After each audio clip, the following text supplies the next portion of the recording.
Bismillahirrahmanirrahim. Assalamualaikum warahmatullahi wabarakatuh.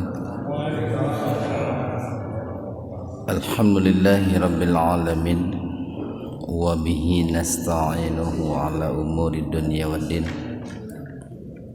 Asyhadu an la ilaha illallah al-malikul haqqul mubin, wa asyhadu anna Muhammadan abduhu wa rasuluh shadiqul wa'dil amin.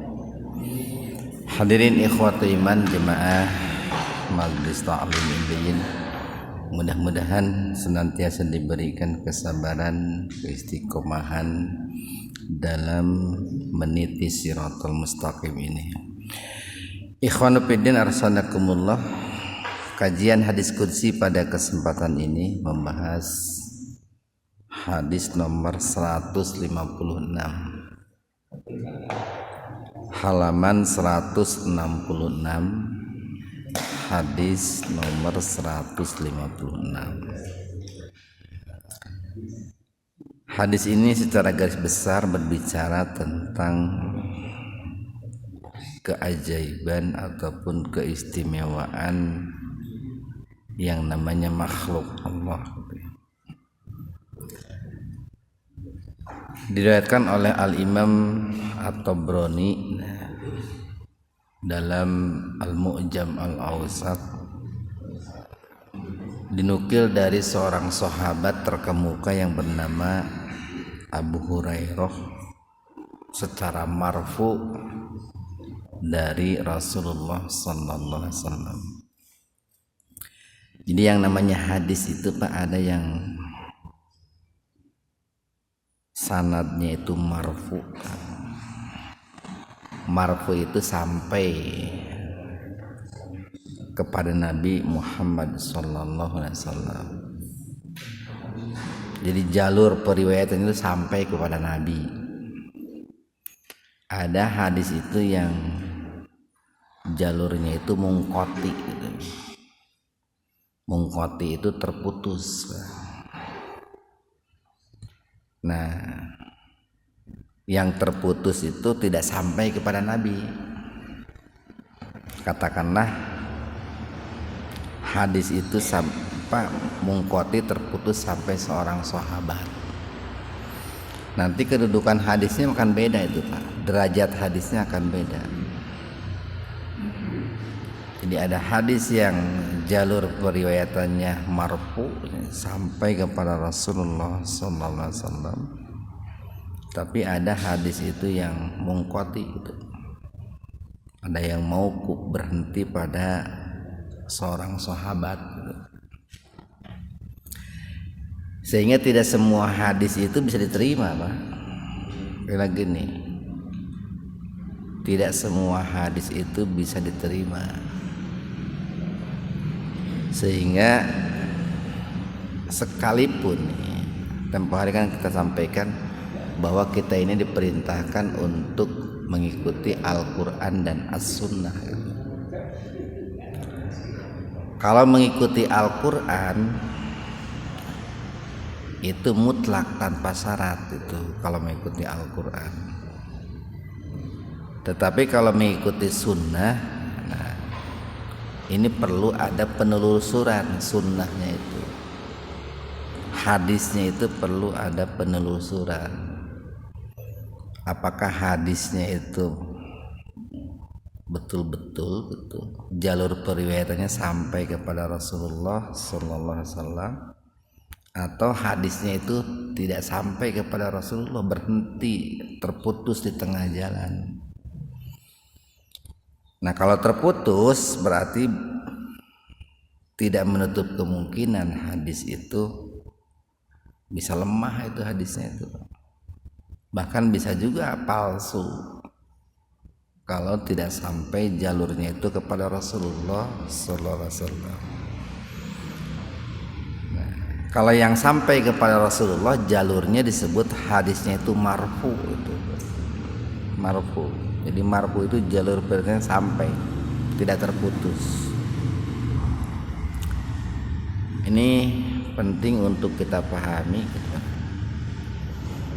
Karena di antara permasalahan problem hari ini itu ada semacam kesan di masyarakat itu matinya sebuah kepakaran gitu ya.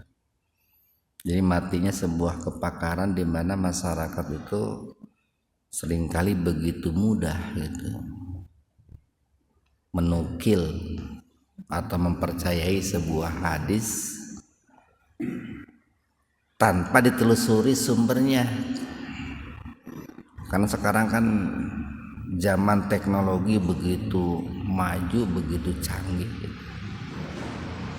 Sehingga masyarakat akan mudah mendapatkan hal-hal yang terkait dengan agama, termasuk hadis itu mungkin hanya dari media, Pak. Bisa mungkin mendapatkannya dari video pendek gitu ya. Bisa mendapatkannya mungkin dari mungkin dari TikTok juga mungkin, Pak gitu. Jadi yang keabsahannya itu masih perlu ditelusuri, Pak, perlu diverifikasi. Kalau dulu orang itu kan untuk mendapatkan ilmu itu langsung kepada kitab aslinya gitu. Apalagi kalau anak-anak zaman sekarang gitu ya. Ada beda, Pak, ada beda karakter antara orang dulu dengan anak sekarang. Kalau orang dulu begitu tertarik dengan yang namanya baca buku, baca kitab. Kalau orang dulu begitu. Kalau anak-anak zaman sekarang hanya membuka HP sekarang. Jadi untuk mencari jawaban dari sebuah persoalan itu hanya membuka HP, membuka laptop. Mungkin bisa buka Google gitu.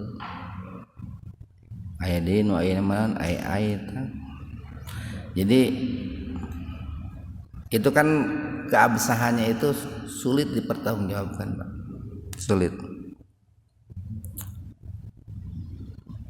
Nah, diantaranya seringkali banyak hadis-hadis yang begitu saja diterima tanpa ditelusuri jalur periwayatannya. Apakah hadis ini marfu itu sampai betul-betul kepada Rasulullah ataukah terputus di tengah jalan. Jadi ini penting mah hadis ya gitu, Pak. Banyak orang hari ini begitu. Yang penting hadis. Padahal para ulama hadis itu telah membuat persyaratan yang ketat bagaimana sebuah hadis itu bisa diterima dan diamalkan. Jadi hadis ini secara garis besar berbicara tentang keistimewaan yang namanya makhluk.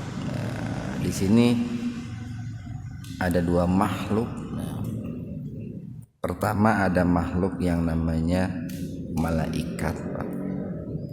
Yang kedua ada makhluk yang namanya adik, yaitu ayam jantan, ayam jago. Inna sesungguhnya Allah adzina. Kalau adzina itu mengizinkan. Kalau pakai za, Pak. Kalau pakai dal itu mengiklankan, mengumumkan. Ini pakai za nih. Sesungguhnya Allah Subhanahu wa taala mengizinkan li kepadaku. Maksudnya kepadaku di sini adalah kepada Rasulullah sallallahu alaihi wasallam. Jadi Rasulullah sallallahu alaihi wasallam diizinkan oleh Allah untuk uhadisa, membicarakan ataupun mengumpamakan ataupun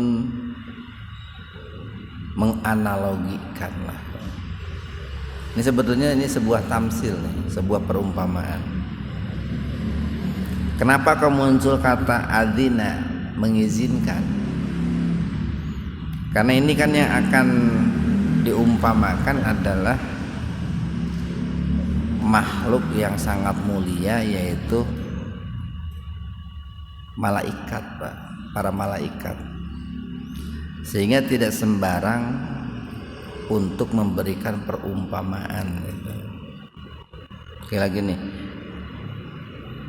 yang akan diumpamakan itu adalah makhluk yang sangat mulia, yaitu malaikat, sehingga tidak sembarangan membuat sebuah perumpamaan.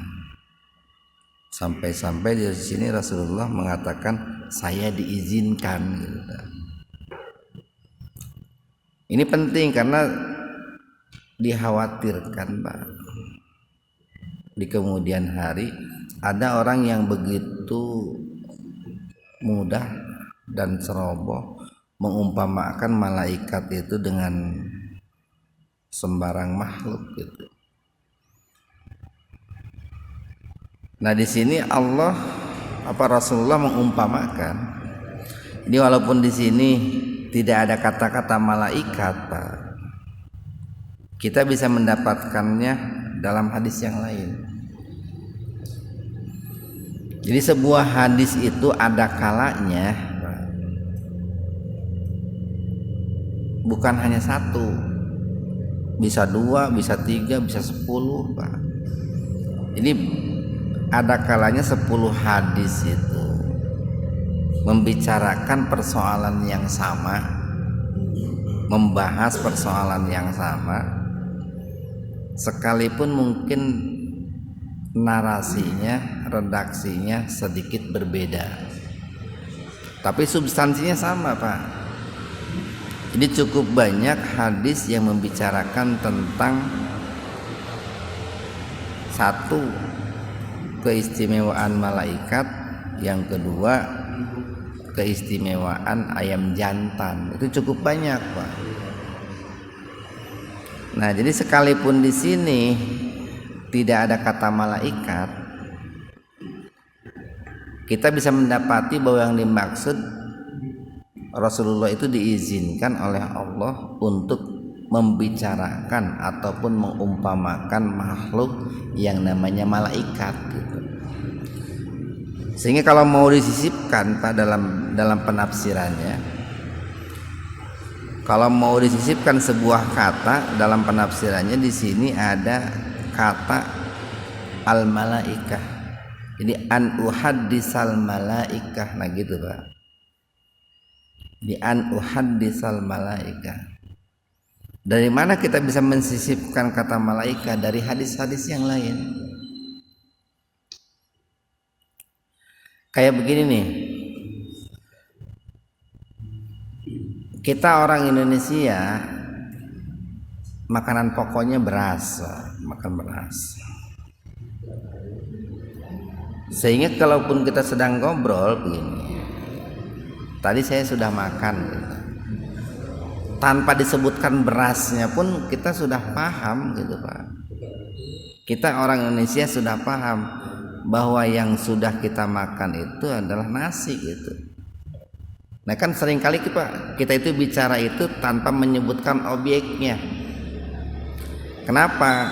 Karena lawan bicara kita atau semua orang sudah tahu, sekalipun tanpa disebutkan objeknya, bahwa yang dimaksud itu adalah itu.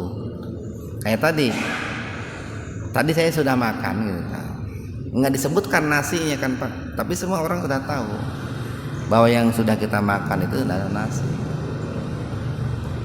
Nah, ini pun kita bisa tahu bahwa yang dimaksud itu adalah malaikat itu dari hadis yang lain.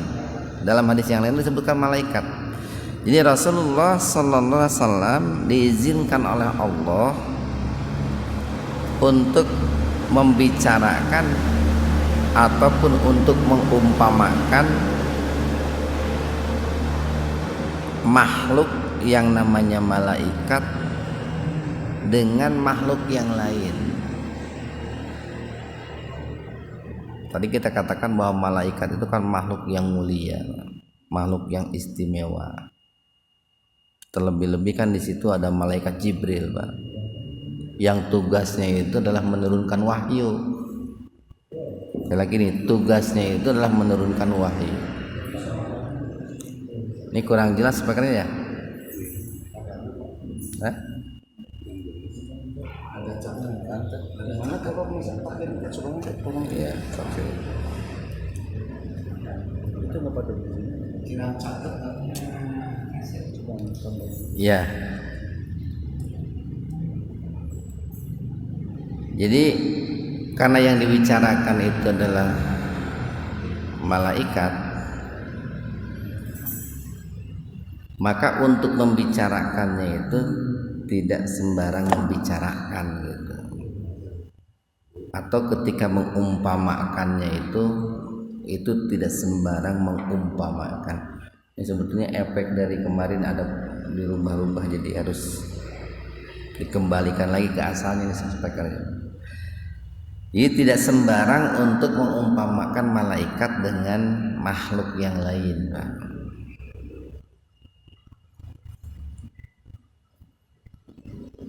Nah, kenapa? Karena tadi malaikat itu makhluk yang mulia, yang istimewa. Nah, di sini Rasulullah diizinkan oleh Allah untuk mengumpamakan makhluk yang namanya malaikat itu angdiki, dengan seekor ayam jantan. Adiku itu ayam jantan. Kalau ayam betina itu dajajah. Ayam jantan ya. Makanya dalam hadis yang lain katakan begini, la tasubuddik.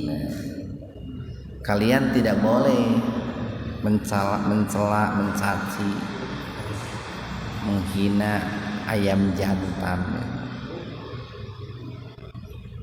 Fa innahu yuqidu lis-shalah.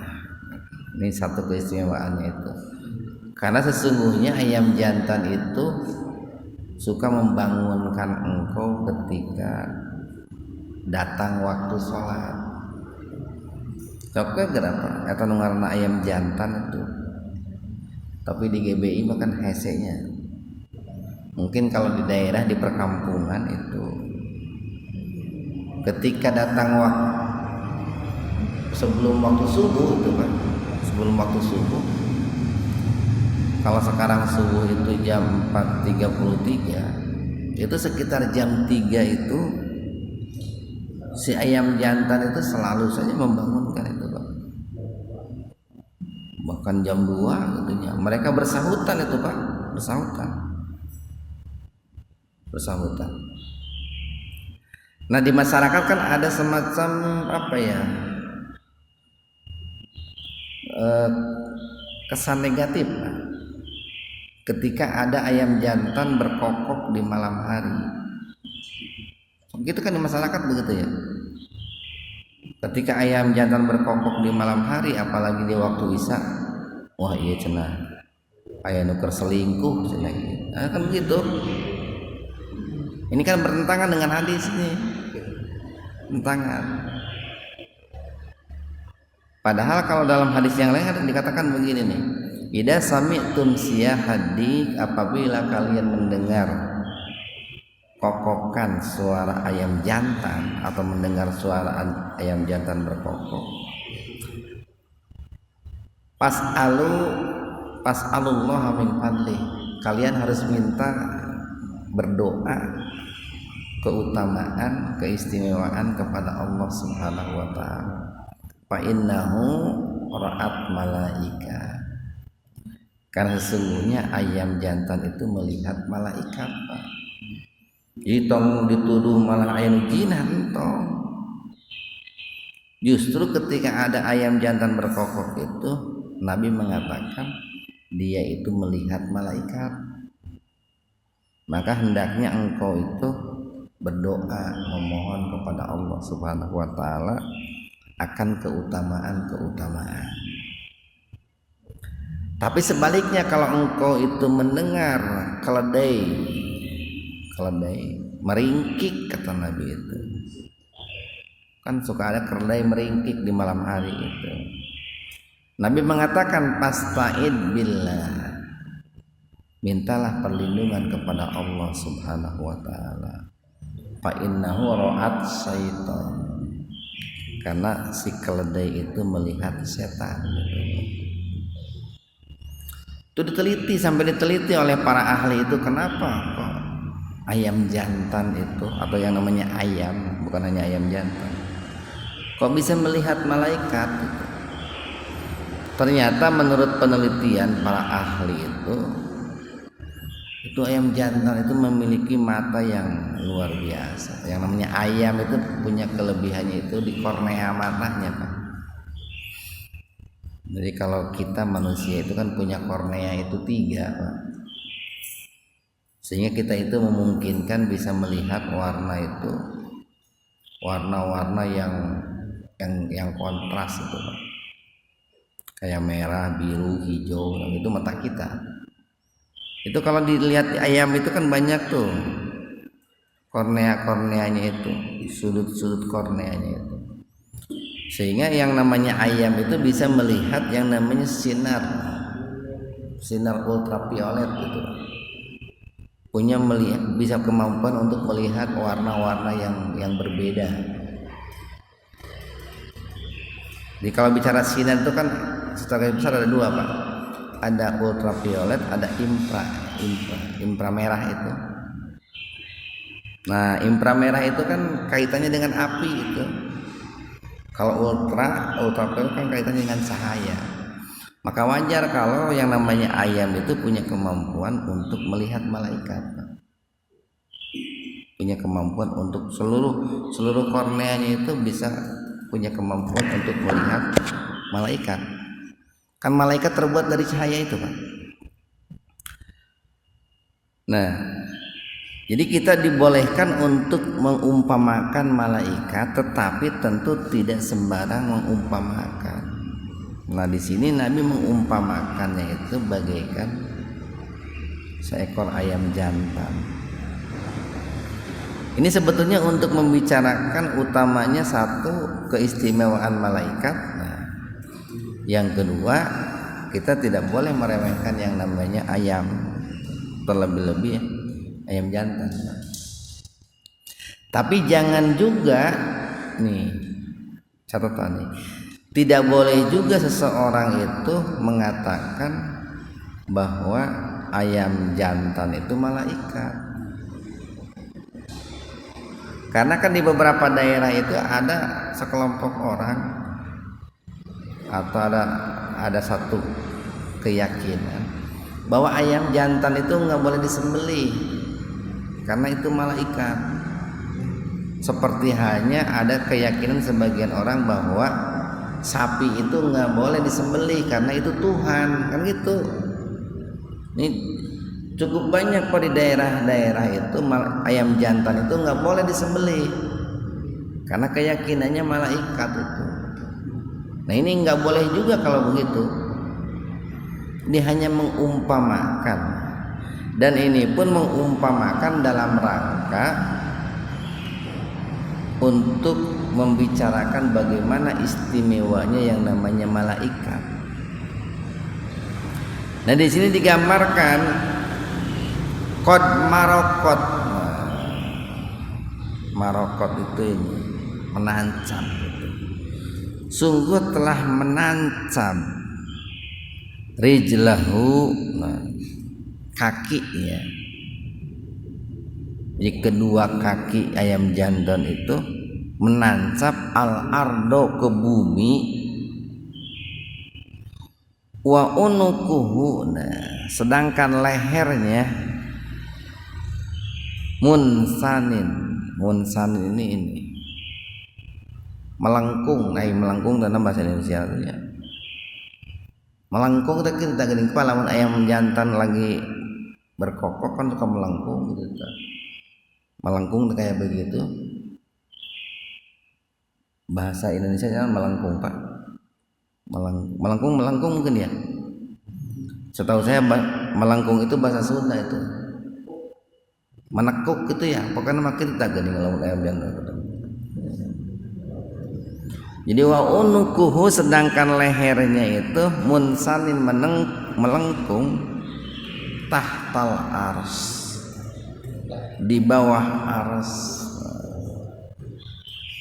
Ini untuk menggambarkan satu, betapa besarnya makhluk yang namanya malaikat. Kalau lagi, betapa besarnya makhluk yang namanya malaikat, sampai-sampai digambarkan, diilustrasikan seperti seekor ayam jantan yang kakinya menancap di bumi dan lehernya melengkung di bawah arsy-Nya Allah Subhanahu wa taala.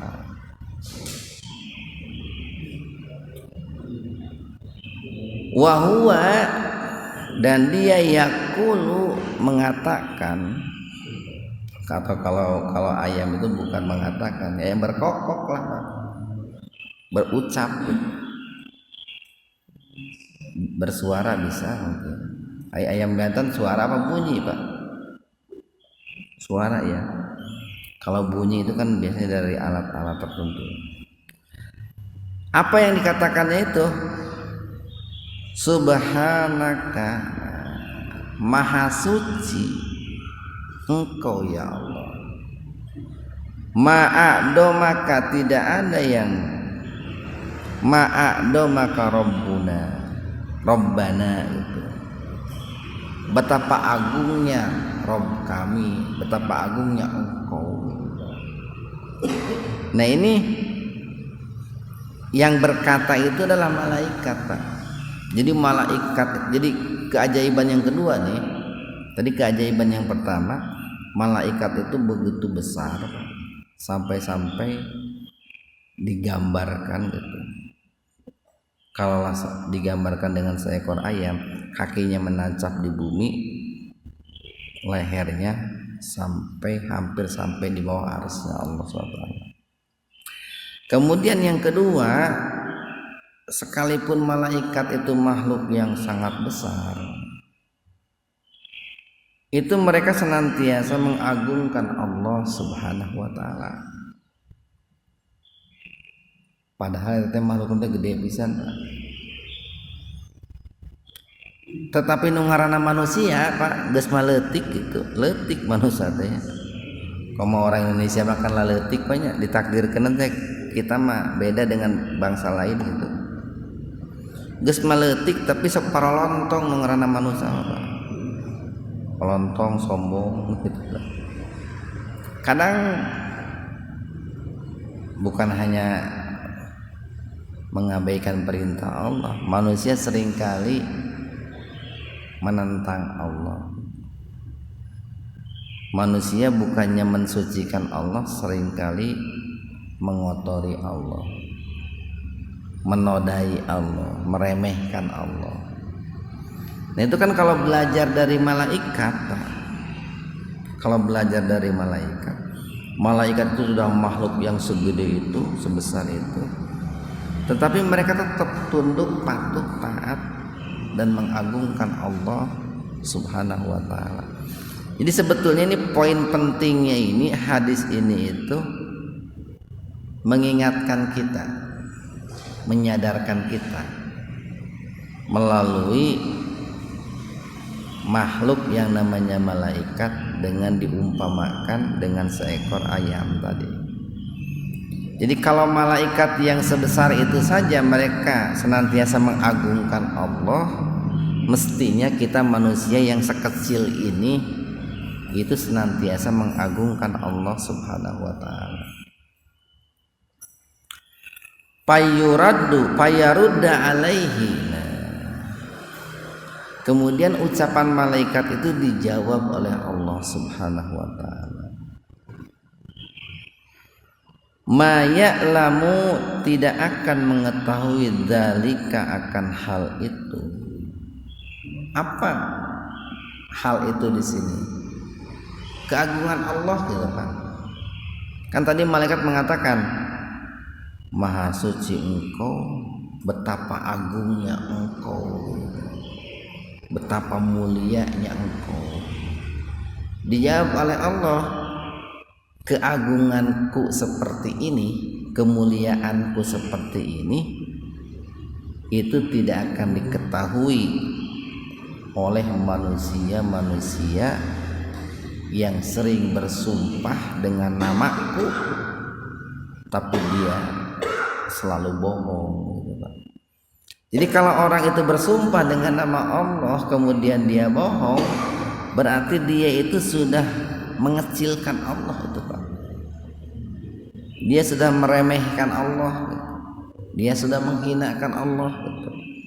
Padahal Allah itu tadi betapa agungnya, betapa mulianya, sampai-sampai malaikat yang ukurannya sangat besar pun itu mengagungkan Allah Subhanahu wa taala. Nah, ini kan hari ini banyak, Pak. Banyak orang yang ketika bersumpah itu melakukan kesalahan besar. Apa kesalahan besarnya itu? Satu, ada orang yang bersumpah bukan dengan nama Allah. Nah, itu. Ada lagi, ada yang bersumpah bukan dengan nama Allah. Ini dosa besar ini. Malah perbuatan syirik, Pak. Masuk kepada perbuatan syirik. Demi bangsa dan negara, nggak boleh itu, nggak boleh. Mestinya demi Allah yang menciptakan, menjaga bangsa dan negara, mestinya begitu. Itu kalau ditinjau dari pendekatan akidah begitu, Pak. Demi langit dan bumi, nggak boleh itu. Demi yang menciptakan langit dan bumi. Ayat ini siga benar tapi salah. Demi Allah, demi Rasulullah, demi malaikat, itu salah itu teh. Siga benar tapi salah. Mestinya kalau mau begini, demi Allah yang menciptakan Rasulullah gitu. Demi Allah yang mengutus Rasulullah itu boleh. Tapi demi Allah, demi malaikat itu nggak boleh. Ayadai demi dekokelek, demi dekokelek gitu. Jadi yang namanya manusia hanya boleh bersumpah dengan nama Allah, Pak. Hanya dengan asma Allah. Yang kedua, kesalahan besarnya itu banyak orang yang bersumpah dengan nama Allah tapi bohong gitu, Pak. Tapi bohong. Malah di kita malah lain dengan nama Allah deui. Di bawah Al-Qur'an gini. Saya bersumpah demi Allah, eta Al-Qur'an teh di luhureun sirah gitu. Geuning lamun nuker dilantik gitu nya. Terus gambar bohong gitu eta, Pak. Nah, itu kan sebuah kesalahan besar, Pak, kesalahan besar. Ketika dia berbohong, maka dia itu sudah mengecilkan Allah, menghinakan Allah, meremehkan Allah. Nah, ini mudah-mudahan ada manfaatnya untuk kita semua. Subhanakallahumma bihamdika asyhadu an la ilaha illa anta astaghfiruka wa atubu ilaik. Assalamualaikum warahmatullahi wabarakatuh.